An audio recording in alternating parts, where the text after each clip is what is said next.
Thursday morning பசங்கள ஸ்கூலுக்கு விட்டுட்டு அப்படியே நானும் அம்மாவும் கொஞ்சம் காய்கறி எல்லாம் வாங்கிட்டு போகலாம் அப்படின்ட்டு வந்தாச்சு. அண்ணா ஃபேமிலி அப்பா ஊர்லேருந்து வராங்க. ஒரு லாங் வீக்கெண்ட் இல்லையா, அதுக்கு பிளான் பண்ணியிருந்தாங்க. சரி கொஞ்சம் காய்கறி அப்புறம் ஏதாச்சும் நான்வெஜ் கிடச்சுன்னா எடுத்துகிட்டு போயிட்டோம் அப்படின்னா செய்யறதுக்கு ஈஸியாக இருக்குமே அப்படின்ட்டு.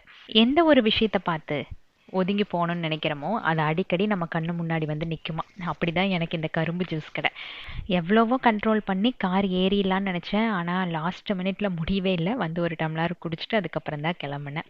அப்போ கூட அம்மா சொன்னாங்க, நீ எல்லாம் ஜிம்முக்கு வேற போய்க்கிற அப்படின்ட்டு. மளிகை சாமான், காய்கறிகள், பழம் இதெல்லாம் வாங்கி முடிச்சுட்டு அப்படியே கையோட கொஞ்சம் நான்வெஜ் வாங்கலாம் அப்படின்ட்டு போயிட்டேன். எப்போவுமே மீன் இங்கே நல்லா ஃப்ரெஷ்ஷாக கிடைக்கும்.